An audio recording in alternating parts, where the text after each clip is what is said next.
Salut à tous, aujourd'hui on déconne sur World War Z.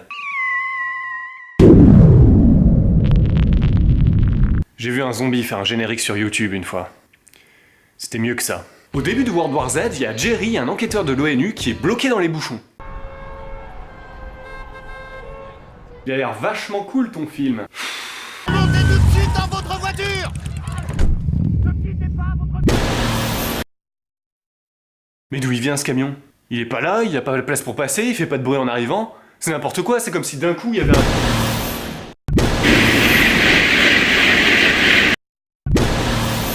Bref, Jerry apprend que c'est le bordel dans le monde entier à cause d'une invasion de zombies. Bon après, c'est un film tout public, donc c'est pas du zombie trop dégueu. C'est pas...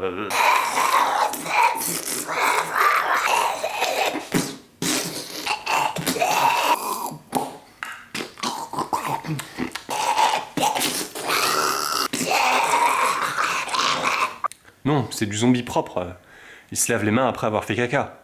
Mais bon, ils ont beau sembler fort sympathiques, si tu te fais mordre, tu meurs et tu te transformes en zombie. Par contre, c'est vraiment juste si tu te fais mordre.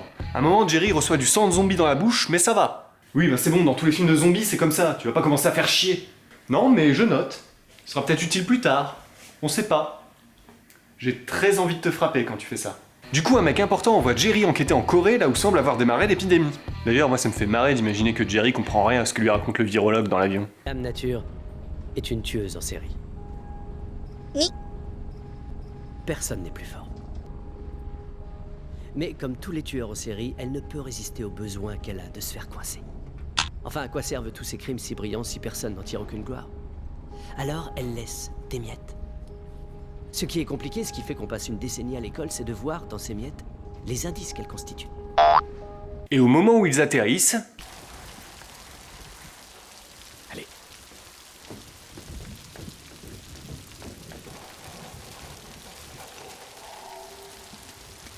Non mais les mecs, c'est bien d'essayer d'être discret, hein, vous avez tout mon soutien pour ça. Mais là... vous venez de faire atterrir un avion.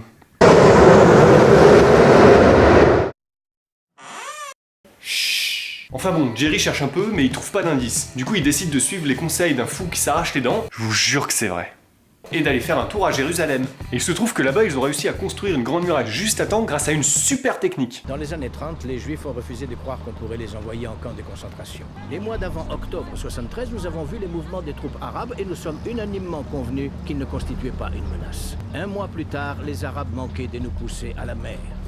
Alors on a décidé de faire autrement. Si 9 d'entre nous ont une même information et en tirent exactement la même conclusion, il est du devoir du 10e homme de les contredire.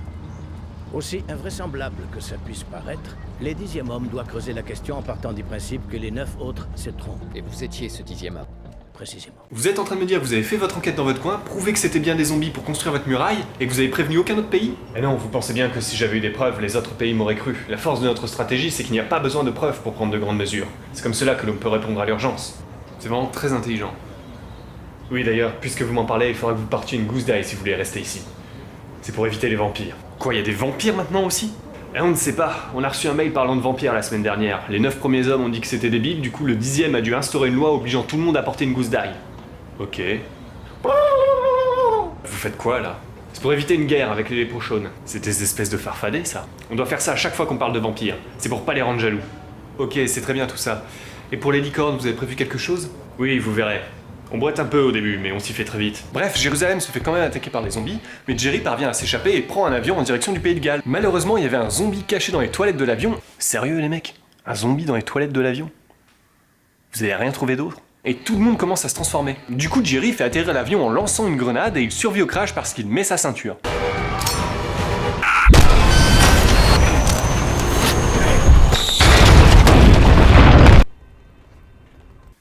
Est-ce qu'il y a quelque chose à ajouter?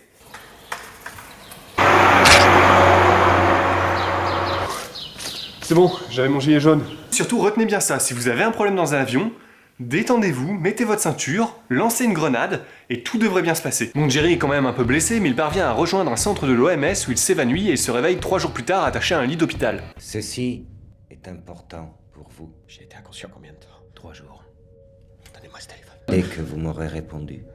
Appelez le numéro, ils vous diront qui je suis. Appelez. Vous êtes en train de me dire que vous avez un mec qui est venu chez vous depuis 3 jours et que vous essayez pas d'appeler le seul numéro enregistré sur son portable pour essayer de savoir qui c'est ou prévenir sa famille? Vous êtes louches là les mecs, vous avez fait quoi pendant 3 jours? Vous m'avez violé pendant mon sommeil. Non. Oh putain. Ah, excusez-moi, on m'a raconté des conneries sur des licornes. Non, c'est juste que vous faites n'importe quoi. Oui, c'est ça. Vous êtes juste con en fait. Voilà.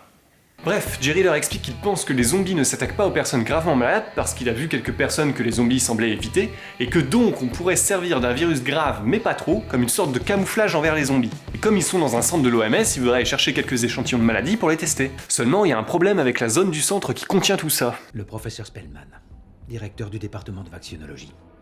Il devait tenter d'isoler la cause pathogénique. Malheureusement, voici ce qu'est devenu l'LB. Vous pensez à quelque chose? Non, je me demandais juste comment un chercheur de l'OMS avec des années d'expérience, des gants et du matériel a fait pour être contaminé par un échantillon, alors que j'ai personnellement avalé du sang de zombie. J'avais aussi du mal à le croire, jusqu'à ce que je me coupe accidentellement la main avec ces ciseaux à ongles. Donc Jerry compte aller prendre discretos ce dont il a besoin, accompagné de 2 autres guignols. Et comme les zombies sont attirés par le bruit, ils font bien attention à ne... Attention à un placement de produit!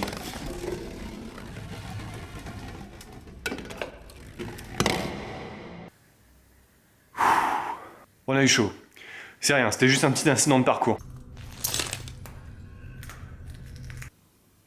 Là non, je suis pas d'accord.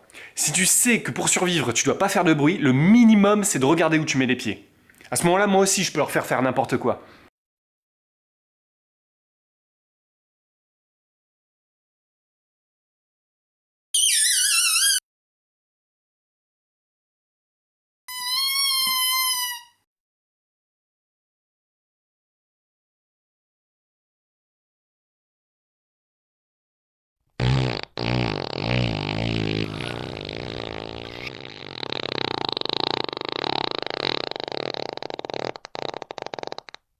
Je suis désolé, je pensais qu'il ferait pas de bruit. Écoutez-moi, vous allez arrêter vos conneries. Je refuse de crever à cause d'un prout. Bref, Jerry finit par arriver à la salle qui l'intéresse et il doit composer un numéro au digicode.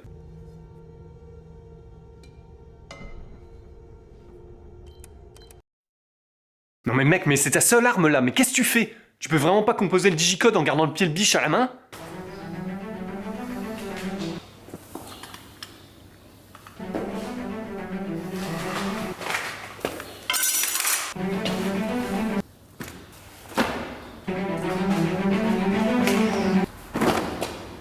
C'est n'importe quoi.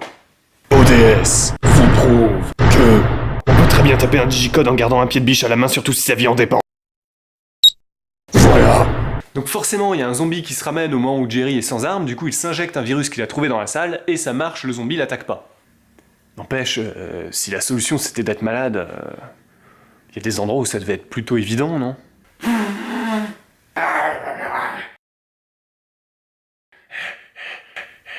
Ça va, monsieur? Oui, c'est pas du persil qui a reniflé, je peux vous le dire. Vous pouvez passer avant moi, hein, vous avez vraiment pas l'air bien. C'est à qui le tour? Il est drôlement pressé d'être soigné, lui.